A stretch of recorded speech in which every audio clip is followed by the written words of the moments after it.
شام کے سائے بڑھنے لگے تھے، سورج بادلوں کے درمیان چھپ گیا تھا اور اس وقت کوٹیج کا چھوٹا سا گارڈن چھاؤں میں سانس لے رہا تھا۔ لکڑی کی بار کے ساتھ رنگ برنگے پھولوں کی کیاری لگی ہوئی تھی جو ہوا کی تال پر مدھم سی رفتار میں رقص کر رہے تھے۔ عالف نے پھولوں پر نازکی سے انگلی پھیرتے ہوئے آسمان کی جانب سر اٹھا کر دیکھا۔ نیلے آسمان پر سفید بادل دھوئیں کے مانند بکھرے ہوئے تھے، اطراف میں سبزہ مسکرا رہا تھا اور ہوا کی ہلکی ہلکی لہر اس کے نرم و ملائم رخساروں کو وقفے وقفے سے چوم رہی تھی۔ حجاج خاموشی سے لمبے کوٹ کی جیب میں دونوں ہاتھ ڈالے اس کے ساتھ آ کر کھڑا ہو گیا۔ کتنا خوبصورت نظارہ ہے نا؟ عالف نے اطراف میں دیکھتے ہوئے پوچھا۔ میری نظر سے دیکھو تو ہاں، واقعی بہت خوبصورت ہے۔ اس کا رخ عالف کی جانب تھا۔ اس کے بے باک سے انداز پر عالف نے جھمتے ہوئے سر نفی میں ہلایا۔ وہ عالف کو بلش کروانے کا کوئی بھی موقع ضائع نہیں کرتا تھا۔ اسے شرماتا دیکھ وہ کھل کر مسکرایا۔ میرے کہنے کا مطلب تھا کہ یہ جگہ بہت خوبصورت ہے۔ ہاں، میں بھی جگہ کی ہی تعریف کر رہا ہوں۔ عالف نے اب کی بار رخ اس کی جانب پھیرا۔ وہ ہنوز مسکرا رہا تھا۔ تم نے فیپا کے کان میں کیا کہا تھا؟ وہ بات کا رخ بدلتے ہوئے سراپا سوال بن گئی۔ پہلے وعدہ کرو کہ تم جواب سن کر شرماؤ گی نہیں۔ کیا مطلب؟ آگ لگاؤ مطلب کو۔ وہ اسے تنگ کرنے کے موڈ میں تھا۔ تم بتا رہے ہو یا میں جاؤں؟ اس نے سنجیدہ سی شکل بناتے ہوئے دھمکی دی تو اس نے ہتھیار ڈال دیے۔ کچھ نہیں، بس میں نے ان سے کہا کہ تم زندانی خاندان کی ہونے والی بہو اور اس پورے امپائر کی اکلوتی مالکن ہو۔ ہرا سبزہ چاندی میں نہا گیا۔ عالف کو اپنے کان سے دھوئیں نکلتے محسوس ہوئے تھے، غصے سے نہیں بلکہ شرم سے۔ اس لیے نہیں بتا رہا تھا میں۔ دیکھو، شرم سے تمہارا چہرہ سرخ سٹرابری جیسا ہو گیا ہے۔ حجاج نے شرارت سے جھک کر اس کی سنہری آنکھوں میں دیکھا۔ ایک نمبر کے بے شرم انسان ہو تم۔ عالف نے دونوں ہاتھ اس کے سینے پر رکھ کر اسے پیچھے کی جانب دھکا دیا تو وہ لڑکھڑایا۔ سامنے سڑک پر پارک گاڑیوں کے سامنے موجود گارڈز فوراً الرٹ ہو گئے، جسے ہاتھ کے اشارے سے حجاج نے رکنے کا اشارہ کیا۔ کچھ تو بھرم رکھ لو میرا لڑکی، رشیا کا ایک قطر ڈان ہوں میں۔ وہ اب بھی عالف کو محبت سے دیکھتے ہوئے دل و جان سے مسکرا رہا تھا۔ ڈان اتنے چھچورے نہیں ہوتے۔ اس نے نروٹھے پن سے آنکھیں گھمائیں۔ کر لیں دل کھول کر میری بے قدری ماتم، دیکھ لیجیے گا ایک دن آپ دیوانہ وار میرا نام پکاریں گی، مگر جواب دینے کے لیے میں نہیں رہوں گا۔ وہ ہنستے ہنستے سرسری سے انداز میں کیا کہہ گیا تھا، اسے خود بھی احساس نہ ہوا۔ عالف کے چہرے کا رنگ یکسر بدل گیا۔ اس نے ایک دم سے گردن موڑ کر حجاج کے چہرے کو دیکھا اور پھر رخ پھیر گئی۔ اچانک ہی اسے سانس سینے میں چبھنے لگی۔ وہ بنا کچھ کہے خراما خراما چلتی گارڈن کی دوسری طرف جا کر کھڑی ہو گئی۔ یہاں سے درختوں کی اوٹ میں سے جھانکتا کاشیرا ہسٹری میوزیم کا سنہری گنبد دکھائی دے رہا تھا۔ وہ خاموشی سے سینے پر ہاتھ لپیٹے گنبد کو تکنے لگی، جیسے تاریخ خلا میں کسی ٹوٹے تارے کو ڈھونڈنے کی کوشش کر رہی ہو۔ اسے چپ چاپ خود سے دور جاتا دیکھ کر حجاج کی مسکراہٹ ماند پڑی۔ دنیا کی سختیاں برداشت کر سکتا تھا یہ شخص، اپنے سینے پر خنجر لینے کا گدا تھا اس میں، بس عالف کی اداسی کو سہنے کی تاب نہیں تھی۔ انسان بھی کہاں آ کر مات کھاتا ہے۔ اس نے زور سے آنکھیں میچ کر گدی مسلی۔ ہم ہم ہم حجاج نے اس کے نزدیک جا کر کان کے پاس ہلکا سا جھک کر کھنگارا، مگر عالف نے کوئی رد عمل ظاہر نہیں کیا۔ مجھے لگتا ہے اب وقت آ گیا ہے اس داستان کو پایۂ تکمیل تک لے جانے کا مصالف۔ اس کی بات پر عالف کے چہرے پر استفسار کا رنگ ابھرا۔ وہ فوراً پلٹی، پھر ایک قدم پیچھے ہٹی۔ وہ نیچے گھٹنے کے بل بیٹھا ہوا تھا، نظریں عالف کے سرخ سبھی چہرے پر جمی تھیں۔ اس کی شہد رنگ آنکھوں میں کاشیرا میوزیم کا گنبد چمکا۔ عالف کے دل کی دھڑکن تیز ہوئی۔ تم میرے دل کو منور کرنے والی پہلی اور آخری عورت ہو۔ آنکھوں سے گفتگو کرنے والا حجاج اب لفظوں کا محتاج ہو گیا تھا، ایسے لفظ جن میں تاثیر ہو، جو خنجر کی مانند عالف کے دل میں پیوست ہو جائیں۔ تم میری بینائی ہو، تمہارے بغیر اس دنیا میں محض اندھیرا ہے، میں اندھا ہو جاؤں گا اگر تم مجھے نہ ملی۔ کیا بے اختیاری تھی۔ عالف کو لگا نخلے فلک سے تارے ٹوٹ کر ارد گرد زمین پر بکھر گئے ہیں، جن کی موجودگی میں دونوں کا وجود چمکتے چاند کی طرح دکھائی دے رہا تھا۔ مسٹر زندانی، آپ مجھے دوسری بار پرپوز کر رہے ہیں، وہ بھی بنا رنگ کے۔ عالف اس کی سلطنت کی شہزادی تھی، اپنی شان میں گستاخی کیسے برداشت کر سکتی تھی؟ میں نے بہت ڈھونڈا، مگر تمہارے معیار کی کوئی شے اس دنیا میں شاید موجود ہی نہیں۔ اس نے نچلے لب پر زبان پھیری، اور ڈون ہو کر ایک معمولی سے پتھر کے غوث میں تمہیں مانگتا تو ناانصافی ہوتی۔ اس کے لفظوں میں سب کچھ لٹا دینے کی شدت تھی۔ اس کے دائیں گال کا ڈمپل ابھر کر معدوم ہوا۔ پھر سوچا جب یہ زندگی ہی تمہارے سپرد کر دی ہے تو یہ طاقت اور قوت میرے کس کام کی؟ اس نے ایک پل کے لیے گردن جھکائی اور پھر اگلے ہی پل سر اٹھا کر عالف کو دیکھا۔ یہ ملک آج سے آپ کی ملکیت ہے۔ آلف دم بخود سی حجاج کو تکنے لگی، آنکھوں میں سوال سے زیادہ حیرت تھی، عجیب سی حیرت۔ مطلب؟ اسے کچھ سمجھ نہیں آیا کہ وہ کیا کہہ رہا تھا۔ مطلب آج کے بعد آلف داؤد ابراہیم کے حکم کے بغیر رشیا میں ایک پتا بھی نہیں ہلے گا، خود حجاج بھی نہیں۔ وہ ہرے سبزے پر گھٹنے کے بل بیٹھا واقعی کسی بر اعظم کا بادشاہ لگ رہا تھا جو اپنی ملکہ کے لیے پوری سلطنت ہارنے کو تیار تھا۔ حجاج، کیا تم واقعی مجھے اتنا چاہتے ہو؟ آلف نے بے یقینی سے پوچھا۔ اس کا دل حیرت کے سمندر میں ڈوب چکا تھا، اس سے بھی کہیں زیادہ، اتنا زیادہ کہ صرف رشیا ہی نہیں، اگر دنیا کے ساتوں بر اعظم میری دسترس میں ہوتے تو ساتوں کے ساتوں تمہیں تحفے میں دے دیتا۔ وہ حجاج تھا، صرف بول نہیں رہا تھا، ممکن ہوتا تو کر بھی دیتا۔ یہ اظہار جان لیوا تھا۔ اس پوری دنیا میں حجاج یوسف زندانی ہی وہ واحد انسان تھا جو آلف داؤد ابراہیم کی محبت میں اپنا سب کچھ بے دریغ لٹا سکتا تھا، بلکہ لٹا رہا تھا۔ تو تم مجھ سے سچ میں اس حد تک محبت کرتے ہو؟ اس نے خود کو بڑبڑاتے سنا۔ وہ اب بھی ششدر تھی۔ کس نے کہا حجاج یوسف زندانی آلف داؤد ابراہیم سے محبت کرتا ہے؟ اس کے ایک ایک لفظ میں لوہا پگھلا دینے کی حدت تھی۔ حجاج یوسف زندانی آلف داؤد ابراہیم سے ٹوٹ کر عشق کرتا ہے۔ یہ معاملہ عشق کا تھا، محبت تو کافی پیچھے چھوٹ گئی تھی۔ سنہری آنکھیں جذبات کے رنگوں سے جلت رنگ ہوتی دکھائی تھی۔ وہ اس کراہ ارض پر موجود پہلا اور آخری ایسا مرد تھا جس نے اپنی محبوبہ کو پروپوز کرنے کے لیے ڈائمنڈ کی انگوٹھی نہیں بلکہ ایک ملک دیا تھا۔ اور اگر میں نے تم سے شادی کرنے سے انکار کر دیا تو؟ شرارت سے کندھے اچکائے، تو میں پورے رشیا میں لاک ڈاؤن لگا دوں گا۔ حجاج پرعزم لہجے میں بولا۔ آخر کسی کی محبت کو کب تک آزمایا جا سکتا تھا؟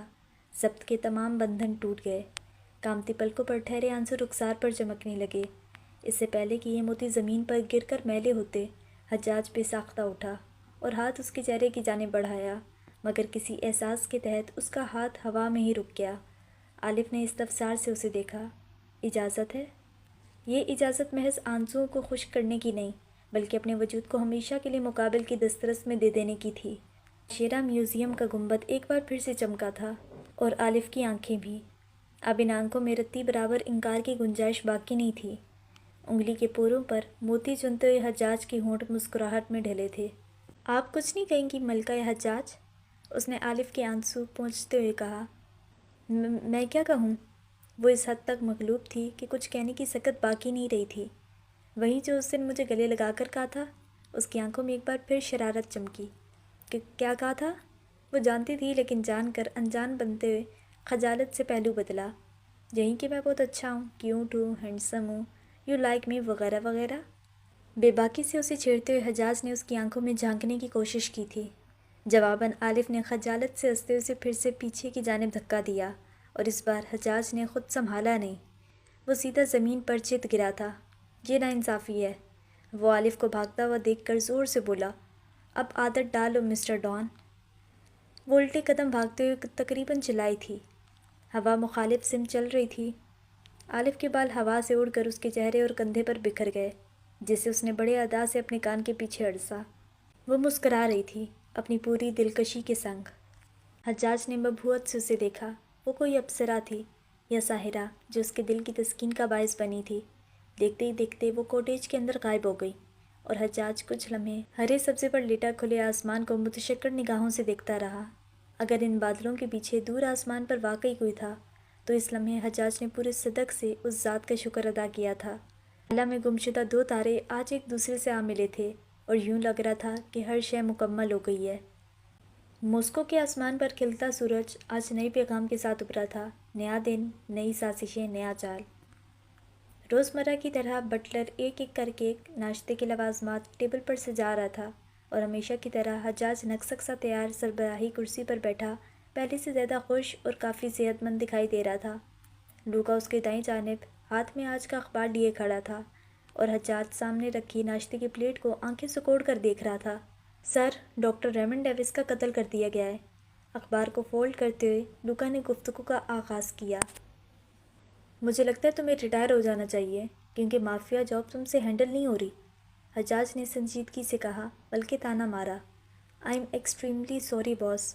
وہ کافی مایوس دکھائی دے رہا تھا۔ بٹلر نے گلاس میں پائن ایپل جوس انڈیلا۔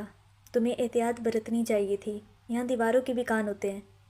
چھری کانٹے سے بوائل ایگ کو کاٹتے ہوئے اس نے فلسفیانہ انداز میں کہا اور جوس کے گھونٹ لینے لگا۔ میم کی ڈیتھ سوسائڈ نہیں مرڈر تھی، یہ بات ہم کیسے ثابت کریں گے؟ حجاج نے گلاس دوبارہ ٹیبل پر رکھا تھا۔ بٹلر نے گرم سوسیج کا ایک ٹکڑا حجاج کی پلیٹ میں رکھا۔ تمہیں پتہ ہے لوکا، انسان کا جرم ہی اس کا سب سے بڑا ثبوت ہوتا ہے۔ اس نے سرسری سے ایک نظر بٹلر پر ڈالی جو تمام لوازمات ٹیبل پر رکھ چکا تھا اور اگلے حکم کا منتظر تھا۔ ڈاکٹر ریمنڈ ڈیوس وہ واحد انسان تھا جو حقیقت جانتا تھا، اور ان کی موت اس وقت ایک ہی جانب اشارہ کرتی ہے۔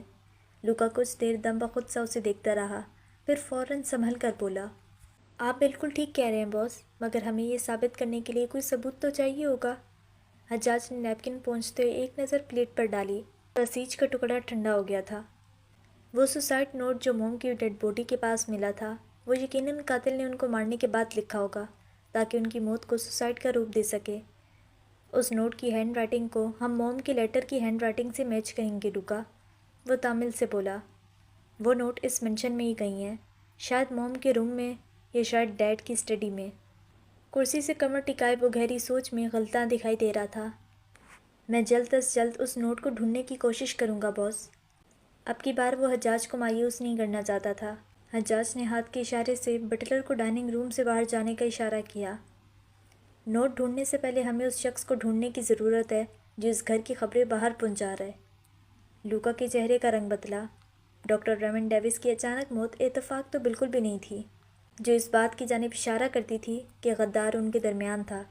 آپ کو کسی پر شک ہے سر؟ لوکا نے تذبذب سے سوال کیا۔ اس کے سوال پر حجاج آہستگی سے مسکرایا۔ عین اسی وقت سنگ مرمر کے فرش پر ہیلز کی ٹک ٹک نے خاموشی میں ارتعاش پیدا کیا۔ دونوں نے بروقت دروازے سے اندر داخل ہوتی عالف کی جانب دیکھا تھا۔ Good morning ma'am. بٹلر کے گریٹ کرنے پر عالف نے مسکرا کر اسبات میں سر ہلایا اور پھر باری باری لوکا اور حجاج پر نظر ڈالی۔ حجاج تو مسکرا رہا تھا مگر لوکا کے چہرے کا رنگ اڑا ہوا تھا۔ عالف نے اسے بغور دیکھا۔ کیا ہوا، یوں ہونکوں کی طرح کیوں گھور رہے ہو مجھے؟ وہ کرسی کھینچ کر بیٹھتے ہوئے بولی تو اس نے معذرت خواہ انداز میں نظریں نیچے کر لیں۔ حجاج نے ہلکی سی گردن ترچھی کر کے لوکا کو دیکھا۔ اس کی نظر کا اشارہ سمجھتے ہوئے وہ ڈائننگ روم سے باہر نکل گیا۔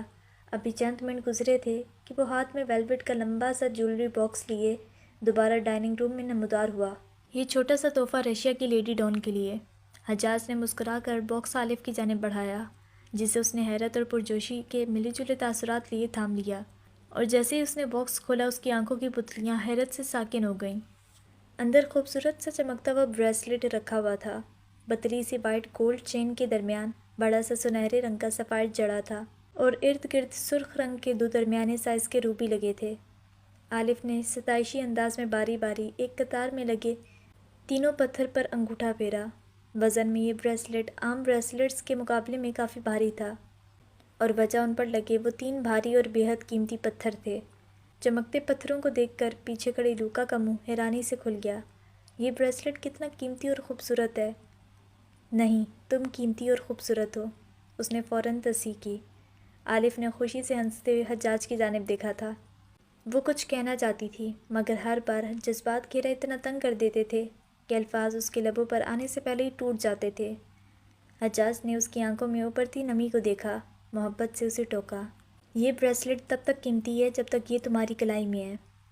اس نے نرمی سے بریسلیٹ کو عالف کی نازک دودیا کلائی پر باندھتے ہوئے کہا، میرے نزدیک سب سے انمول تم ہو۔ اس کی ہر بات میں صدق تھا۔ پیچھے کھڑا لوکا خاموشی سے سر جھکائے ساری گفتگو سن رہا تھا۔ واقعی جو شخص پورا کا پورا زندانی امپائر، یہاں تک کہ یہ پورا ملک اسے دے سکتا تھا، اس کی نظر میں ان پتھروں کی اہمیت عالف کے مقابلے کیا ہو سکتی تھی؟ اگر اس کا بس چلتا تو عالف کے ہر آنسو کے بدلے ایک ہیرا خیرات کرتا۔ لوکا نے حیرت سے جھرجھری لی۔ اسے عالف کی قسمت پر رشک ہوا تھا۔ وہ پورے اعتماد سے سفید رنگ کی مرسیڈیز سے باہر نکلی تھی۔ ہسپتال کے دروازے پر کھڑے ادھیڑ عمر گارڈ نے آنکھیں سکوڑ کر پہلے سفید چمچماتی گاڑی کو دیکھا اور پھر عالف کو دیکھا۔ اس کے ساتھ 2 گارڈز بھی موجود تھے۔ وہ تقریباً 4-5 ماہ بعد اسے دیکھ رہا تھا۔ اسے اپنی آنکھوں پر یقین نہیں آیا۔ اس نے ہمیشہ اسے نہایت ہی عام سہولیت میں ٹیکسی یا پھر پیدل اسپتال آتے دیکھا تھا، مگر خلاف توقع آج وہ بالکل مختلف معلوم ہو رہی تھی۔ عالف نے ہمیشہ کی طرح اسپتال کے اندر داخل ہوتے ہوئے گارڈ کو سر کے اشارے سے مسکراتے ہوئے ہیلو کہا۔ روز بہت سے لوگ اس دروازے سے گزرتے تھے، جن میں مریض، ان کے گھر والے اور اس ہسپتال کا اسٹاف بھی شامل تھا، مگر عالف وہ واحد انسان تھی جو روز صبح یہاں سے گزرتے ہوئے اسے مسکرا کر گریٹ کرتی تھی، اس لیے وہ اسے نام سے پہچانتا تھا۔ جواباً گارڈ نے بھی مسکرا کر اسبات میں سر ہلا دیا۔ راہداری سے گزرتے ہوئے اس نے محسوس کیا کہ آس پاس موجود تمام لوگ اسے گھور رہے ہیں۔ ہسپتال کا اسٹاف، اس کے کولیگ اور باقی لوگ اسے گردن موڑ موڑ کر اچنبھے سے دیکھ رہے تھے۔ اسے تھوڑا عجیب لگا، مگر وہ دھیان دیے بغیر آگے بڑھ گئی۔ راہداری عبور کرتے ہوئے عالف کی نظر ریسیپشن پر کھڑی جینا پر ٹھہری۔ وہ پورے انہماک سے اپنے کام میں غلطہ تھیں۔ اس کی نظریں لیپ ٹاپ کی اسکرین پر جمی تھیں اور انگلیاں فراوانی سے کی بورڈ پر حرکت کر رہی تھیں۔ وہ ڈیسک کے سامنے رک گئی۔ Yes ma'am, how may I help you? اس نے سرسری سی ایک نظر سامنے کھڑی لڑکی پر ڈالی اور دوبارہ نگاہیں لیپ ٹاپ اسکرین پر مرکوز کر لیں۔ کیسی ہیں آپ مس جینا؟ عالف نے مسکراتے ہوئے اپنا سیاہ چشمہ ڈیسک پر رکھا۔ اب کی دفعہ وہ ٹھٹکی، حیرت سے سامنے کھڑی لڑکی کو دیکھا۔ آنکھوں کی پتلیاں ساکت ہوئیں۔ عالف، یہ تم ہو؟ اس کا منہ کھلا کا کھلا رہ گیا تھا۔ برانڈڈ کپڑے، مہنگی جولری اور خوبصورت سا میک اپ، اسے اپنی گنہگار آنکھوں پر یقین نہیں آیا تھا۔ تمہاری کوئی لاٹری وغیرہ نکل آئی ہے؟ وہ ڈیسک کے پیچھے سے باہر نکلی اور اسے سر سے پیر تک ٹٹولا۔ وہ ایلیٹ کلاس سے تعلق رکھنے والی امیر عورت معلوم ہو رہی تھی۔ ایسے ہی سمجھ لو، جواباً عالف نے بے نیازی سے شانے اچکا دیے۔ یقین کرو میں نے تو تمہیں پہچانا ہی نہیں۔ عالف، کتنی بدل گئی ہو یار، اور اتنے مہینوں سے کہاں غائب تھی تم؟ وہ حیرت اور پرجوشی کے ملے جلے تاثرات لیے دبا دبا سا چلائی۔ ارد گرد سے گزرتے لوگوں نے گردن موڑ کر ان پر نظر ڈالی تھی۔ ارے رکو، سب بتاتی ہوں، وہ اسے شانوں سے پکڑتے ہوئے بولی۔ وہ پچھلے 4 ہفتوں سے باقاعدگی سے ہر منگل کو دوپہر 2 بجے کیفے میں آتا تھا، بس ایک ہاٹ چاکلیٹ اور براؤنی کا آرڈر دیتا تھا اور خاموشی سے کاؤنٹر کے بالکل سامنے والی ٹیبل پر جا کے بیٹھ جاتا تھا۔ وہ پورے 35 منٹ وہاں بیٹھتا تھا اور تھوڑے تھوڑے وقفے بعد گاہے بگاہے کاؤنٹر کے پیچھے کھڑی اس لڑکی پر نظر بھی ڈال دیتا تھا، اور جیسے ہی 35 منٹ ختم ہوتے وہ ہاٹ چاکلیٹ کا انچھوا کپ اور براؤنی ویسا کا ویسا چھوڑ کر اٹھ جاتا تھا۔ آج بھی وہ ٹھیک 2 بجے کیفے میں داخل ہوا۔ طوبیٰ اپنے کام میں مصروف تھی جب اس کے ساتھ کھڑی دوسری لڑکی نے اسے ٹھہوکا دے کر سامنے کی جانب متوجہ کیا۔ طوبیٰ نے فوراً نظر اٹھا کر دروازے سے اندر داخل ہوتے اس شخص کو دیکھا۔ وہ اسی کی جانب آ رہا تھا، بری آنکھوں میں حرارت سے ابھری تھی۔ آج بھی اس نے ہاٹ چاکلیٹ اور براؤنی کا ایک پیس آرڈر کیا اور خاموشی سے جا کر اپنی مخصوص ٹیبل پر بیٹھ گیا۔ اس نے سیاہ ڈریس پینٹ پر سفید رنگ کی شرٹ پہنی ہوئی تھی اور سیاہ رنگ کی ٹائی لگائی ہوئی تھی۔ نہ کوئی برانڈڈ سوٹ، نہ جوتے، اور نہ ہی کوئی مہنگی گھڑی۔ وہ مافیا باس عیسیٰ خلجی نہیں، بلکہ کسی کمپنی میں ملازمت کرنے والا عام سا امپلائی لگ رہا تھا، اور اس معمولی سے حلیے میں بھی کافی جاذب نظر دکھائی دے رہا تھا۔ تمہیں اس سے بات کرنی چاہیے، سوزین ٹرے میں ہاٹ چاکلیٹ اور براؤنی رکھتے ہوئے طوبیٰ سے مخاطب تھی۔ شٹ اپ سوزی، جواباً اس نے فوراً سوزین کے مشورے کو رد کیا۔ ایک بار بات کر لینے میں کیا حرج ہے، وہ بیچارہ تمہارے لیے ہی یہاں آتا ہے۔ عیسیٰ نے دیکھا وہ دونوں کنکھیوں سے اسے دیکھتے ہوئے آپس میں پھسپھسا کر بات کر رہی تھیں۔ وہ سر جھکا کر ہلکا سا مسکرایا۔ بے شک اس کی فیری ٹیل والی عمر گزر چکی تھی، مگر بعض اوقات کچھ چیزیں انسان دل کے ہاتھوں مجبور ہو کر بھی کرتا ہے، اور عیسیٰ خلجی کے دل کو طوبیٰ حیدر بھا گئی تھی۔ طوبیٰ نے گردن موڑ کر سامنے ٹیبل پر سے جھکا کر مسکراتے شخص کو دیکھا۔ یکدم اس نے سر اٹھایا۔ دونوں کی نظریں براہ راست آپس میں ٹکرائی تھیں۔ طوبیٰ حیدر کے رخساروں پر چاندنی اتر آئی۔ اس کے چہرے پر ابھرتے رنگ نے عیسیٰ خلجی کی نیلی آنکھوں کو خیرہ کیا تھا۔ سوزین آرڈر اس کی ٹیبل پر رکھ کر مڑنے لگی تب عیسیٰ نے اسے مخاطب کیا تھا۔ وہ دھڑکتے دل کے ساتھ پلٹی۔ یس سر، پیشہ ورانہ انداز میں استفسار کیا۔ جواباً عیسیٰ نے ایک نظر پیچھے کاؤنٹر پر کھڑی طوبیٰ پر ڈالی، پھر ایک کاغذ کا ٹکڑا جیب سے نکال کر ٹرے پر رکھ کر ٹرے سوزین کی جانب کھسکا دی اور بنا کچھ بولے کیفے سے باہر نکل آیا۔ سوزین نے پرجوشی سے پلٹ کر طوبیٰ کو دیکھا تھا، جو پہلے ہی جانتی تھی کہ اس کاغذ پر اس شخص کا فون نمبر لکھا تھا۔ اس کا مطلب تم اور وہ رشیا ڈان بہت جلد شادی کرنے والے ہو؟ جینا نے بے یقینی سے عالف کو دیکھا، جو اب اسبات میں سر ہلا رہی تھی۔ ہاں، ہم بہت جلد شادی کرنے والے ہیں، اس نے تصدیق کی۔ عالف، تم کتنی لکی ہو یار، اس نے پاؤٹ بناتے ہوئے حسرت سے سامنے بیٹھی عالف کو دیکھا۔ ارے اس میں لکی ہونے والی کیا بات ہے، وہ اس کی شکل دیکھ کر ہنستے ہوئے بولی۔ اور نہیں تو کیا، ورنہ ایسا اصل زندگی میں کہاں ہوتا ہے کہ ایک امیر مافیا ڈان آپ کے پیار میں پاگل ہو جائے، پھر زبردستی آپ کو اٹھا کر لے جائے اور شادی بھی کر لے، اس نے گہری سانس لی۔ اور ایک میں ہوں جو صبح سے شام تک اس سڑے ہوئے ڈیسک پر بیٹھ کر مریضوں کی طرح سب کی شکل ہی دیکھتی رہتی ہوں۔ جینا نے بیزاری سے اپنا رخ دوبارہ لیپ ٹاپ کی جانب پھیرا۔ تم فکر کیوں کرتی ہو؟ میری نظر میں تمہارے لیے بھی ایک لڑکا ہے۔ اس نے ایک جھٹکے میں گردن عالف کی جانب موڑی تھی۔ اس سے اچھا موقع کیا ہو سکتا تھا لوگا کے ناک میں دم کرنے کا؟ اسے سوچ کر ہی ہنسی آ رہی تھی۔ ہیں؟ سچی کون ہے؟ وہ پرجوش ہوئی۔ ہے ایک بے وقوف گدھا، مگر دل کا اچھا ہے۔ اس نے انگلی سے اپنے گال پر دستک دی۔ عالف کے حساب سے لوگا کا اس سے بہتر تعارف کیا ہو سکتا تھا؟ کیا مطلب؟ میرے لیے تمہیں بے وقوف اور گدھا ہی ملا تھا؟ اس کی فوراً شکل لٹک گئی۔ ارے مطلب اچھا خاصا ہینڈسم ہے، دل کا اچھا انسان ہے اور سنگل بھی ہے۔ تمہاری اور اس کی جوڑی اچھی لگے گی۔ دل پر ماؤنٹ ایوریسٹ رکھ کر اس کی تعریف کی۔ یہ سن کر جینا کی جان میں جان آئی۔ وہ مانو اپنے ذہن میں پوری کھچڑی پکا کر بیٹھی تھی، بس اس کھچڑی میں تڑکا لگنا باقی تھا۔ تو پھر جلدی کوئی بات چلاؤ نا عالف، یقین کرو میں اپنی اس سڑی ہوئی جاب سے عاجز آ گئی ہوں۔ وہ واقعی بیزار لگ رہی تھی۔ فکر مت کرو، میں جلد تمہارا ٹانکا اس میرا مطلب ہے لوگا کے ساتھ فٹ کرتی ہوں، وہ پرجوشی سے بولی۔ ویسے عالف اب تو تم سے ڈر کر رہنا پڑے گا۔ کیوں؟ بھائی اب تم فزیو تھراپسٹ سے رشیا کی لیڈی ڈون جو بن گئی ہو، ڈرنا تو پڑے گا نا؟ وہ اسے چھیڑنے لگی۔ اب ایسی بھی کوئی بات نہیں، تم سب کے لیے میں وہیں پرانی عالف ہوں، وہ کرسی سے کھڑے ہوتے ہوئے بولی۔ میں بہت خوش ہوں تمہارے لیے، جینا بشاشت سے بولی، تو جواباً عالف نے اسے متشکر نگاہوں سے دیکھا اور اپنے کمرے کی جانب بڑھ گئی۔ سر آپ ہر ہفتے اس سے ملنے وہاں کیوں جاتے ہیں؟ گاڑی کی پچھلی نشست کی جانب رخ پھیرتے ہوئے ڈیوڈ نے سوال کیا۔ گاڑی کیفے کی حدود سے کافی دور پارک تھی۔ میں اس سے ملنے نہیں، اسے دیکھنے جاتا ہوں، عیسیٰ نے تصحیح کی۔ مگر سر اس طرح سے آپ کا تنہا پبلک پلیس میں جانا محفوظ نہیں ہے، آپ کو احتیاط کرنی چاہیے۔ ڈیوڈ نے اپنا خدشہ ظاہر کیا۔ محفوظ تو ماں کی کوکھ بھی نہیں ہوتی ڈیوڈ، تم اس کیفے کی بات کر رہے ہو؟ وہ لاپرواہی سے کہتا کھڑکی سے باہر دیکھنے لگا۔ مگر ایک معمولی سے کیفے میں کام کرنے والی لڑکی کے لیے آپ اتنا رسک کیوں؟ معمولی لڑکی نہیں ہے وہ۔ درشتی سے ڈیوڈ کی بات کاٹتے ہوئے اس نے گردن موڑ کر اس کی جانب دیکھا۔ اس کی آنکھوں میں تنبیہ تھی۔ پسند آ گئی ہے عیسیٰ خلجی کو وہ لڑکی، سنجیدگی سے کہا، لیکن وہ کافی کم عمر معلوم ہوتی ہے۔ اگر اسے پتہ چل گیا کہ آپ کا تعلق مافیا سے ہے تو ڈر جائے گی۔ اس نے پیچھے ہٹنے کی معقول وجہ دی تھی۔ عیسیٰ کچھ دیر ڈیوڈ کو دیکھتا رہا، پھر آہستگی سے سر پیچھے سیٹ پر گرا کر معنی خیزی سے بولا، اگر ایسا ہے تو پھر آج سے عیسیٰ خلجی ایک عام انسان ہے، طوبہ حیدر کا عام انسان۔ لمحے بھر کی خاموشی۔ آپ کو کہیں اس سے محبت تو نہیں ہو گئی ہے؟ ڈیوڈ اس کے دل میں طوبہ حیدر کے لیے پنپتے احساسات کو بھانپ گیا تھا۔ عیسیٰ کی آنکھیں بند تھیں، مگر اس کے چہرے پر مسرت بخش مسکان نمودار ہوئی تھی، جنہیں دیکھ کر ڈیوڈ بھی ساختہ بولا، مگر آپ ہی نے کہا تھا کہ محبت آپ کو کبھی راس نہیں آ سکتی۔ وہ چند ہفتے قبل عیسیٰ کی کہی گئی بات اسے یاد دلا رہا تھا، جس پر اس کے چہرے پر ایک رنگ آ کر گزر گیا۔ عیسیٰ اس بات سے انجان تھا کہ اپنی ذات کے ساتھ ساتھ وہ طوبہ حیدر کی ذات کو بھی تباہی کے نئے پائندے سے باندھ چکا ہے۔ عالف فزیو تھراپی سیشن میں مصروف تھی جب کوٹ کی جیب میں رکھا اس کا موبائل بجنے لگا۔ موبائل کی اسکرین پر کایا کا نمبر جگمگا رہا تھا۔ اس نے اپنی اسسٹنٹ کو سیشن جاری رکھنے کو کہا اور خود یس کا بٹن دباتے ہوئے بار راہداری میں آ گئی۔ میری پیاری مالشیا مصروف تو نہیں تھی؟ تمسخر سے کہتے ہوئے وہ کھلکھلائی۔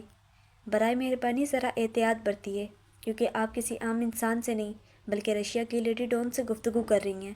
عالف اینٹ کا جواب پتھر سے دینے کی عادی نہیں تھی، وہ سارا کا سارا پہاڑ دے مارتی تھی۔ ہسپتال کی راہداری کو عبور کر کے باہر آؤ تو چند کلومیٹر دور شہر کے نامور کلب کے وی آئی پی لاؤنج میں بیٹھا حجاج معنی خیزی سے مسکرایا تھا۔ That's my girl. احساس تفاخر سے سرگوشی کی۔ وہ کسی میٹنگ کے سلسلے میں یہاں موجود تھا۔ اس کے بزنس پارٹنرز نے سرسری سے انداز میں اسے دیکھا اور پھر دوبارہ ڈسکشن میں مبذول ہو گئے۔ کایا کے ہونٹ او میں سمٹے۔ واہ، یہ تو بڑی حیرت انگیز خبر سنائی ہے آپ نے، بہت بہت مبارک ہو۔ بہت شکریہ، اترا کر مبارکباد وصول کی گئی۔ ویسے بے شک تم لیڈی ڈون بن گئی ہو، مگر کنجوسی کی پرانی عادت جائے گی نہیں تمہاری۔ آگے سے سڑ کر گلا کیا گیا۔ تم حکم کرو بس، تمہارے لیے عرش سے چاند زمین پر لے آئیں گے۔ آخر ہے کیا اس کایا میں؟ معمولی سے آئس کریم پارلر کی تو کیشیئر ہے۔ حجاج نے ہونٹوں کو آپس میں مسلتے ہوئے کان میں لگے بلوٹوتھ پر انگلی پھیری۔ ماتھے پر بل تھے، چہرے پر ناگواری سی ابری تھی۔ عجیب انسان تھا، دنیا جہاں کی عورتیں اس پر جان چھڑکتی تھیں، مگر وہ اپنی منگیتر کی بیسٹ فرینڈ سے جل رہا تھا۔ ٹھیک ہے، لیکن کہیں کسی کو برا نہ لگ جائے، دیکھو میں اتنی جلدی مرنا نہیں چاہتی۔ عالف کے دماغ میں دھماکہ ہوا۔ اس نے موبائل کی اسکرین کو گھورتے زبان دانتوں تلے دبائی۔ اوپس، سوری، معصومیت سے منہ بنا کر کہا، حالانکہ وہ جانتی تھی کہ حجاج انہیں محض سن سکتا ہے، دیکھ نہیں سکتا۔ حجاج کے ہونٹ ایک بار پھر مسکراہٹ میں ڈھلے۔ اس نے آنکھ بند کر کے اس کے چہرے پر آئے تاثرات کو تصور کرنے کی کوشش کی۔ اب کی بار وہ کھل کر مسکرایا تھا۔ سب ایک بار پھر سے اس کی جانب متوجہ ہوئے۔ مارکو جو اس کے بائیں جانب بیٹھا تھا اسے دیکھ کر ہنستے ہوئے نفی میں سر ہلایا۔ اب سوری کس لیے؟ کایا نے نہ سمجھی سے استفسار کیا۔ کچھ نہیں، میں فری ہو کر تم سے آئس کریم پارلر میں ملتی ہوں، وہ عجلت میں بولی۔ میں نے جاب چھوڑ دی ہے۔ یہ وہ آخری بات تھی جو حجاج نے سنی تھی۔ اس کے بعد اس نے بلو ٹوتھ اتار کر سامنے ٹیبل پر رکھ دیا تھا۔ میٹنگ بھی تقریباً اختتام پر تھی۔ مارکو نے کرسی کا رخ حجاج کی جانب موڑا۔ میں نے سنا ہے تم ریٹائر ہو رہے ہو، چھیڑتے ہوئے استفسار کیا۔ جواباً حجاج نے سگار کیس سے سگار نکالتے ہوئے بس ایک نرم سی مسکراہٹ کا تبادلہ کیا تھا۔ تجھے ہو کیا گیا یار؟ میں اس حجاج سے پہلی بار مل رہا ہوں۔ مارکو کا دل کیا اپنے بال نوچ لے۔ حجاج نے سگار کا لمبا کش بھرتے ہوئے اسے خوشمگین نگاہوں سے دیکھا۔ عشق کرنے کا ارادہ ہرگز نہ تھا، بخدا ہو گیا دیکھتے دیکھتے۔ سگار کا دھواں ہوا میں تحلیل ہوا، مانو حجاج یوسف زندانی کے وجود کا خاکہ ہی بدل گیا۔ مارکو نے آنکھ سکوڑ کر اسے دیکھا۔ افسوس آنکھوں کی پتلیوں پر صاف چمک رہا تھا۔ یہ وہی شخص تھا جس نے کچھ مہینوں پہلے ایسی ایک محفل میں بیٹھ کر بڑے دھڑلے سے محبت نہ کرنے کا دعویٰ کیا تھا۔ اس وقت وہ شراب کے نشے میں تھا اور آج وہ عشق کے نشے میں مخمور تھا۔ موضوع، جگہ، انسان اور حالات وہیں تھے، بس جذبات بدل گئے تھے۔ وقت بھی انسان کو وہیں لا کر پٹکتا ہے جہاں سے وہ دم دبا کر بھاگتا ہے۔ وقت نے حجاج کو بھی وہیں لا کر پٹکاتا جہاں سے وہ 25 سال پہلے ننگے پاؤں دیوانہ وار بھاگا تھا۔ ایسا بھی کیا اس لڑکی میں جو تم اپنا سب کچھ اس پر لٹانے پر تلے ہو؟ مارکو کے دل میں حیرت سے زیادہ الجھن تھی۔ وہ بچپن سے اس کے ساتھ تھا۔ اس نے حجاج کو بے وقوفی کا مظاہرہ کرتے کبھی نہیں دیکھا تھا۔ اس کی آنکھیں، سگار کو انگلیوں کے درمیان مسلتے ہوئے وہ ایک لمحے کو رکا، جیسے ان آنکھوں کو اپنی یاد کے پردے پر دوبارہ دیکھنے کی کوشش کر رہا ہو۔ مجھے اس کی آنکھیں بہت پسند ہیں۔ کیوں؟ کیونکہ ان آنکھوں میں مجھے میرا مستقبل دکھتا ہے، وہ لٹھمار انداز میں دو بدو بولا۔ مارکو ششدر اور بیزاری کے ملے جلے تاثرات لیے اسے کچھ لمحے بس دیکھتا ہی رہا، پھر ضبط سے سانس لی۔ یہ آنکھوں والا لاجک اسے کچھ خاص سمجھ نہیں آیا تھا۔ Very nice. بس مارکو نے اسے جھک کر خراج تحسین پیش نہیں کی تھی، باقی انداز بالکل ویسا ہی تھا۔ چہرے پر کاش میں تیرا منہ توڑ سکتا والا تاثر بھی آیا تھا، لیکن اس نے اس بات کو رفع دفع کرنے پر ہی اکتفا کیا۔ عشق میں عقل سے پیدل ہوئے شخص سے بحث کرنا گدھے سے ریاضی کا سوال حل کروانے جتنا مشکل تھا۔ مجھے تم پر پہلے ہی شک تھا الف۔ اس کی ساری باتیں سننے کے بعد کایا نے بڑے تامل سے اسٹک کا ٹکڑا منہ میں رکھتے ہوئے کہا، شک؟ جی ہاں۔ وہ چھری سے دوسرا ٹکڑا کاٹنے لگی۔ کیسا شک؟ الف نے دائیں کونی ٹیبل پر ٹکائی ہوئی تھی اور چہرہ دائیں ہتھیلی پر گرائے وہ دوسرے ہاتھ سے خالی گلاس پر انگلی پھیر رہی تھی۔ اس نے اپنے لیے کچھ خاص آرڈر نہیں کیا تھا، شاید اسے بھوک نہیں تھی۔ یہی کہ پہلی ملاقات میں ہی تمہاری نیت اس رشین ڈان پر پھسل گئی تھی، تبھی تو بنا مزاحمت کے تم اس کے ساتھ چلی گئی۔ وہ آنکھیں سکوڑ کر الف کو شک کی نگاہوں سے دیکھ رہی تھی۔ میں تو اسی دن سمجھ گئی تھی کہ تمہیں اس پر کرش ہو گیا ہے۔ کایا نے افسوس سے اسٹک کا دوسرا ٹکڑا منہ میں رکھا۔ نہیں، ایسا نہیں ہے۔ الف نے دانستہ طور پر ایک نظر ٹیبل پر رکھے اپنے موبائل پر ڈالی کہ کہیں حجاج سن نہ رہا ہو۔ یہ کیسا وہم بیٹھ گیا تھا اس کے دل میں؟ وہ اس کی کالز سن سکتا تھا، میسیجز پڑھ سکتا تھا۔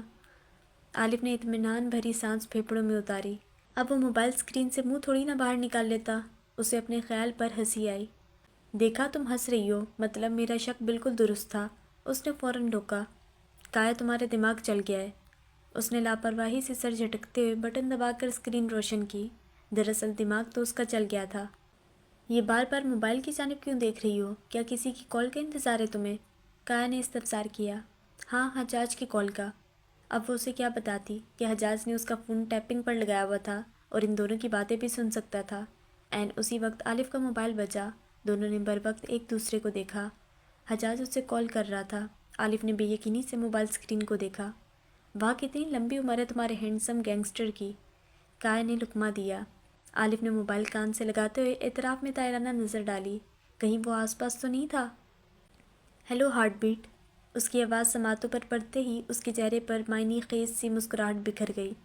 کایا خاموشی سے اس کے رنگ برنگے تاثرات کا جائزہ لینے لگی۔ تم اس وقت کہاں ہو مسٹر ڈان؟ اس نے سرسری سا پوچھا۔ تمہارے بہت قریب، مکمل طور پر تمہاری دسترس میں۔ عالف نے سر جھکا کر ماتھے کو چھوا۔ وہ چہرے پر پھیلتی لالی کو چھپانے کی کوشش کر رہی تھی۔ دن بھر یہ باتیں کر کے تم تھکتے نہیں ہو مسٹر زندانی؟ ہر بار وہ اسے ایک نئے نام سے پکارتی تھی۔ حجاج نے کہکا لگایا۔ یہ باتیں نہیں، میرے جذبات ہیں، اور تم سے عشق کرنے میں کیسی تھکاوٹ؟ عالف کا سانس لینا دشوار ہوا۔ وہ ہمیشہ اس کے سامنے لاجواب ہو جاتی تھی۔ تمہیں کیسے پتہ چلا میں تمہاری کال کا انتظار کر رہی ہوں؟ اس نے کہنے کو کہہ دیا۔ وہ کون سا واقعی میں اس کی کال کی منتظر تھی۔ تمہارے دل کی بات مجھے خود بخود پتہ چل جاتی ہے۔ عالف نے موبائل کو کان سے ہٹا کر گھورا۔ جھوٹا انسان، بنا آواز کے تبصرہ بھی کیا۔ کایا نے کلائی پر بندھی گھڑی پر نظر ڈالتے ہوئے عالف کو بیزاری سے دیکھا۔ میرے دل میں پوشیدہ باتیں تم اتنی آسانی سے نہیں جان سکتے، چیلنجنگ انداز میں کہا۔ تمہیں پا لیا تو دل تک رسائی بھی حاصل کر لوں گا۔ مجھے دلوں کو تسخیر کرنے کا فن معلوم ہے۔ کایا نے خفگی سے چٹکی بجا کر عالف کو چلنے کا اشارہ کیا۔ انہیں وہاں کافی دیر ہو گئی تھی۔ عالف نے اس بات میں سر ہلاتے ہوئے گفتگو کو جلدی سے منطقی انجام تک پہنچایا۔ تم تو سر سے پاؤں تک اس کی محبت میں ڈوب چکی ہو۔ کال منقطع ہونے کے بعد کایا نے حیرت انگیزی سے کہا تو اس نے جواباً نفی میں سر ہلایا، جبکہ اس کی آنکھیں کچھ اور ہی پیغام دے رہی تھیں۔ اچھا، اب روایتی دلہنوں کی طرح شرمانا بند کرو اور مجھے گھر ڈراپ کر دو۔ اس نے نیپکن سے ہونٹ کے کنارے صاف کرتے ہوئے اترا کر حکم صادر کیا تو عالف نے اسے گھور کر دیکھا۔ تمہارا کچھ نہیں ہو سکتا، ہڈ حرام عورت۔ چند نوٹ والیٹ سے نکال کر ٹیبل پر رکھے۔ جواباً کایا نے بتیسی دکھاتے ہوئے ہنکارا بھرا۔ حجاج کا آفس نیم اندھیرے میں ڈوبا تھا۔ عالف سے بات کرتے ہوئے بھی حجاج کی نظر مانیٹر اسکرین پر جمی ہوئی تھی۔ چہرے پر محظوظ سی مسکراہٹ تھی۔ وہ سیکیورٹی مانیٹر پر اس شخص کی تمام تر کارروائی بہت آسانی سے دیکھ سکتا تھا۔ اس نے خشک لبوں پر زبان پھیری۔ اب وہ مزید یہ تماشا برداشت نہیں کر سکتا تھا۔ کال منقطع کر کے وہ کچھ دیر مزید مانیٹر اسکرین کو گھورتا رہا، پھر ٹیبل پر رکھی گن کو پیچھے ارسا اور اپنے آفس سے باہر نکلا۔ جہاں راداری میں رکا اس کے حکم کا پہلے ہی منتظر کھڑا تھا۔ سیکنڈز کے ہزارویں حصے میں وہ حجاج کی نظروں کا مفہوم سمجھ چکا تھا۔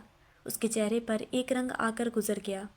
بیسمنٹ سے نکل کر اوپر ماریا خلجی کے کمرے میں آؤ تو وہ شخص جو کافی عرصے سے یہاں بطور بٹلر کام کر رہا تھا، پچھلے آدھے گھنٹے سے اس کمرے کی تلاشی لے رہا تھا۔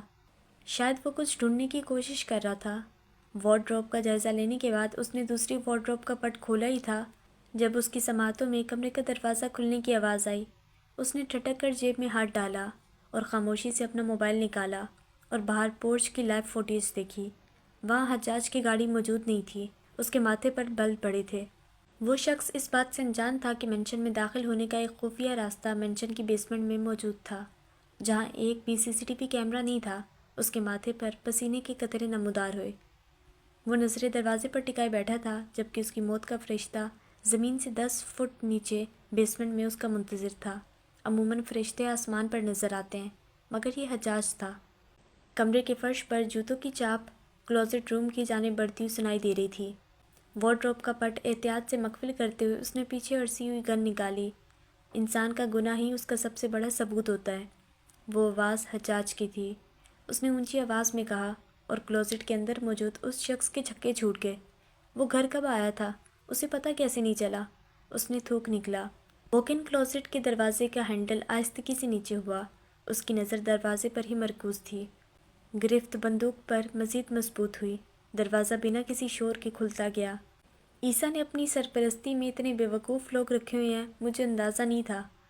وہ پر اعتماد سے دروازے پر کھڑا تھا، دونوں ہاتھ پشت پر باندھے۔ اس نے مسکرا کر اس شخص کی خوفزدہ آنکھوں میں دیکھا۔ دشمنوں کی خوفزدہ آنکھیں اس کی توانائی میں اضافہ کرتی تھیں۔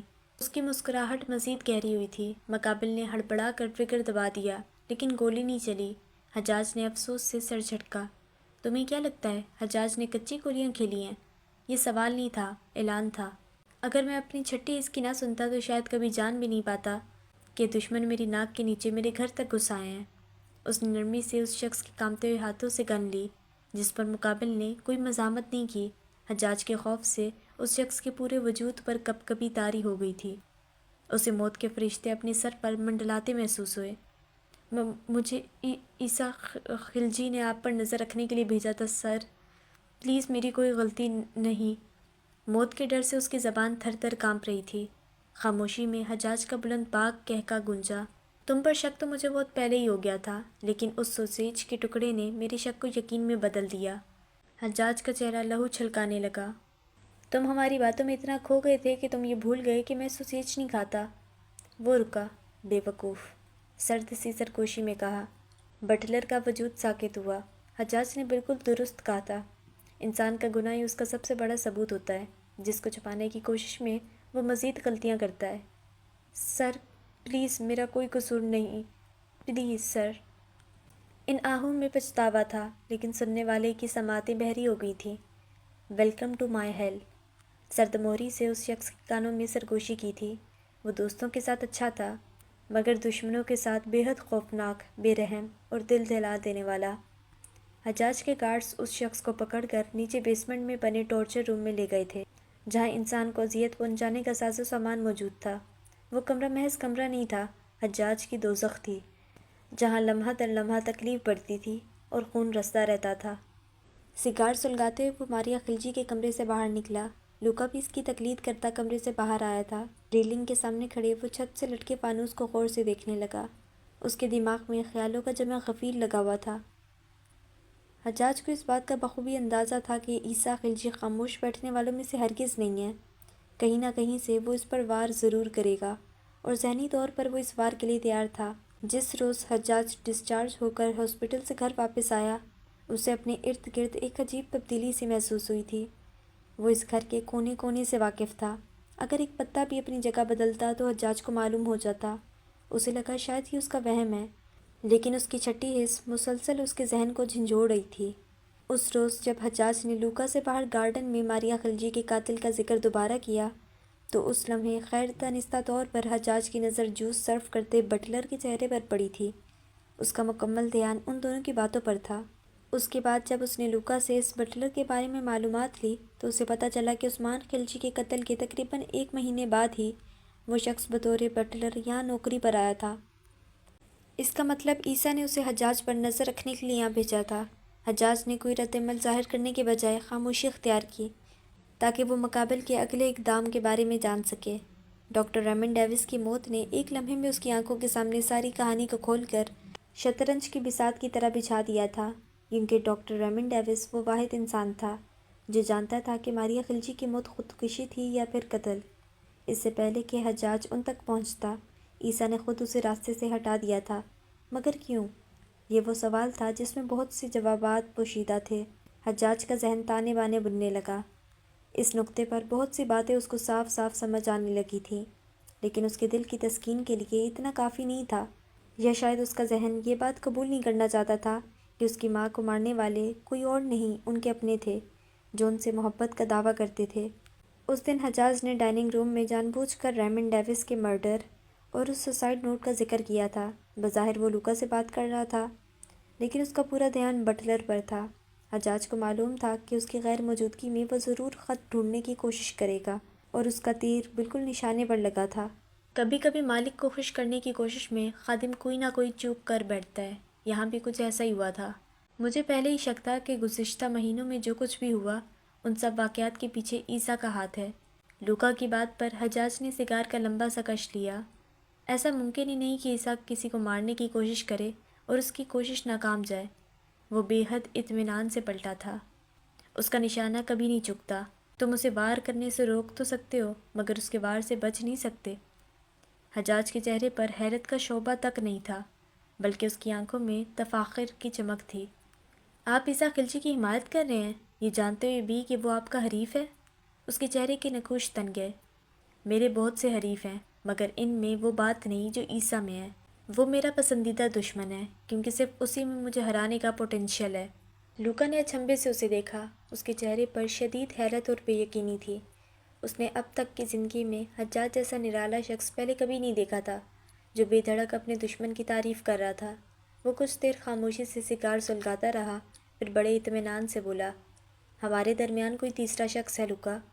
اچانک ماحول میں سناٹا سا چھا گیا۔ لوکا چند لمحے اس کے چہرے کو تکتا رہا، پھر نفی میں سر ہلاتے کہا، حریفوں پر اندھا اعتبار نہیں کیا جاتا باس، اعتبار جان لے لیتا ہے۔ لمحے بھر کی خاموشی۔ میں اپنے دشمنوں کو بھی اتنا ہی جانتا ہوں جتنا اپنے دوستوں کو، وہ مضبوط لہجے میں بولا۔ تو آپ کو کیا لگتا ہے عیسیٰ خلجی نے اس شخص کو یہاں صرف آپ پر نظر رکھنے کے لیے بھیجا تھا؟ وہ اچانک اتنی خفگی سے بولا کہ حجاج نے بغور اس کے چہرے کو دیکھا۔ لوکا نے فوراً گردن جھکا دی۔ خاموشی، طویل خاموشی۔ مینشن کا پورا سیکیورٹی سسٹم تبدیل کرواؤ، نئے لوگ انسٹال کرو، ایک ایک سٹاف کا بیک گراؤنڈ پھر سے کھنگالو، مجھے ہر چیز کلین چاہیے۔ اس کی تحکم بھری آواز نے خاموشی کا گلا چاک کیا۔ بات محض اس کی نہیں تھی، اس گھر میں آلف بھی موجود تھی۔ اس کی جان سے بھی زیادہ عزیز تھی۔ لوکا نے خاموشی سے سر اس بات میں ہلایا اور اپنے کام پر لگ گیا۔ کھلی فضا کی تلاش میں وہ گارڈن میں نکل آیا۔ دور دور تک ہرا سبزہ پھیلا تھا اور نظروں کے سامنے ٹھاٹے مارتا سمندر دکھائی دے رہا تھا۔ وہ لمبے ڈگ بھرتا سمندر کے نزدیک چلا آیا۔ اسے دیکھ کر ٹاورز پر بنے لکڑی کے کیبنز میں بیٹھے اس کے گارڈز الرٹ ہو گئے۔ حجاج نے اپنا کوٹ اتار کر زمین پر پھینک دیا۔ اس کی حالت بے حد عجیب ہو رہی تھی۔ اس کا دم گھٹ رہا تھا۔ لوکا کی بات نے اس کے وجود میں ہلچل مچا دی تھی۔ عیسیٰ نے اس شخص کو اس پر محض نظر رکھنے تو ہرگز نہیں بھیجا تھا، اور اگر اس کا مقصد حجاج پر نظر رکھوانا نہیں تھا تو کیا الف کو نقصان پہنچانا تھا؟ یہ خیال تھا یا چابک؟ یہ سوچ کر ہی حجاج کا پورا وجود پسینے سے شرابور ہو گیا۔ موسم ٹھنڈا تھا مگر اسے لگا کہ کسی نے اسے جلتی آگ میں دھکا دے دیا ہے۔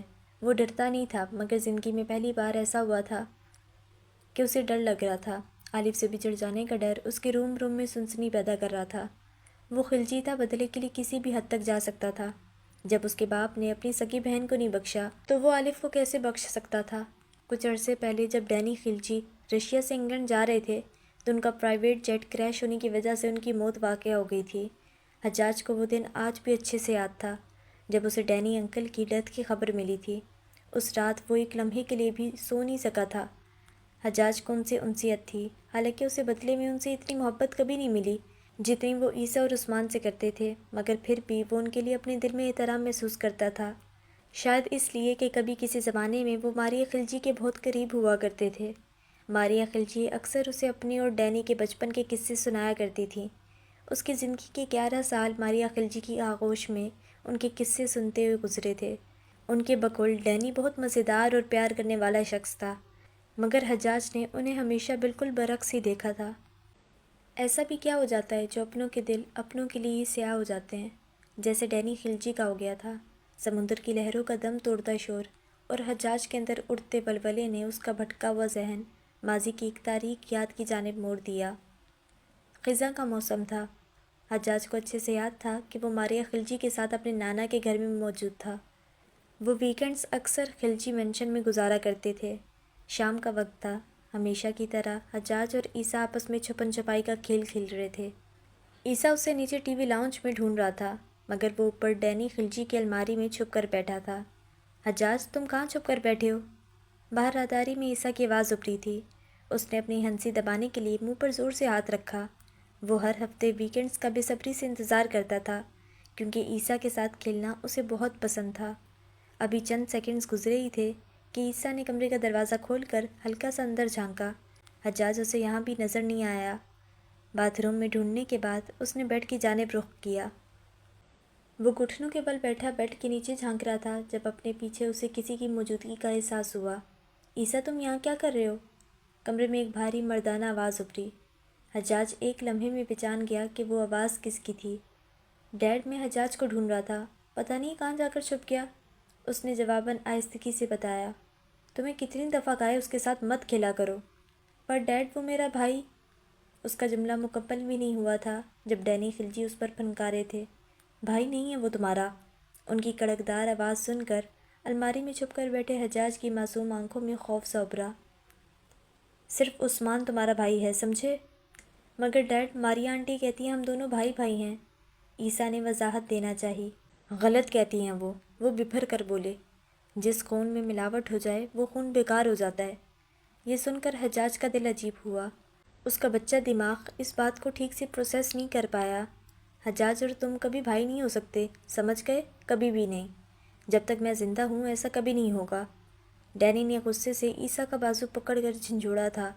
آئندہ کے بعد تم اس سے دور رہو گے، وعدہ کرو تم میری نافرمانی نہیں کرو گے۔ خاموشی کا بہت چھوٹا سا وقفہ آیا، پھر اسے عیسیٰ کی آواز اپنی سماعتوں میں گونجتی محسوس ہوئی۔ آئی پرومس ڈیڈ، میں آپ کی نافرمانی نہیں کروں گا، میں حجاج سے دور رہوں گا۔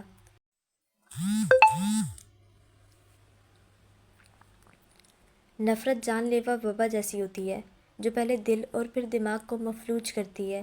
نم آنکھوں سے منہ پر ہاتھ رکھ کے خاموشی سے ان کی گفتگو سنتا رہا، پھر یکدم کمرے میں سناٹا چھا گیا۔ حجاج چند لمحوں تک تاریکی میں بیٹھا رہا، ڈینی خلجی کی کہی ہوئی بات کو سوچتا رہا۔ وہ نہیں جانتا تھا کہ اس بات کا کیا مطلب تھا، بس اسے اتنا معلوم تھا کہ وہ ان کے بارے میں اچھا گمان نہیں رکھتے تھے۔ اسے اپنا وجود بھاری بھرکم سا محسوس ہونے لگا۔ اس دن کے بعد دونوں میں دوریاں آ گئیں، عیسیٰ کی محبت میں فرق آ گیا تھا۔ وہ اپنائیت اور گرم جوشی کہیں غائب ہو گئی تھی۔ جو آرام وہ اس کے پہلو میں محسوس کرتا تھا وہ آرام بھی کہیں غائب ہو گیا تھا۔ عیسیٰ نے اسے وعدہ کیا تھا جب بھی وہ خود کو تنہا محسوس کرے گا وہ ضرور آئے گا، کیونکہ وہ دونوں بھائی ہیں۔ مگر پھر وہ اپنے وعدے سے مکر گیا۔ ماریا خلجی کی موت کی رات وہ اپنے کمرے کی دیوار سے لگ کر بیٹھا رہا، پھوٹ پھوٹ کر روتا رہا۔ اس کی آنکھیں بند تھیں، کانوں میں بین کی آوازیں گونج رہی تھیں، اور وہ تنہا اس تاریک کمرے میں سسکتا رہا۔ مگر عیسیٰ نہیں آیا۔ وہ وعدہ خلاف تھا۔ ایک وعدے کو نبھانے کے لیے اس نے دوسرا وعدہ توڑا تھا۔ عیسیٰ خلجی بے ایمان نکلا تھا، اور کوئی بھی بے ایمان اس کا بھائی کیسے ہو سکتا تھا؟ اس رات کے بعد سے حجاج یوسف زندانی کا دل بھی بدل گیا۔ اس رات حجاج نے دو لوگوں کی موت کا ماتم بنایا تھا، ایک ماریا خلجی اور دوسرا عیسیٰ خلجی۔ اس نے آہستگی سے آنکھیں بند کر کے کھولیں۔ دور افق پر سورج چمک رہا تھا، سامنے سمندر ہی سمندر تھا، شانت سمندر، گہرا سمندر، خوفناک سمندر۔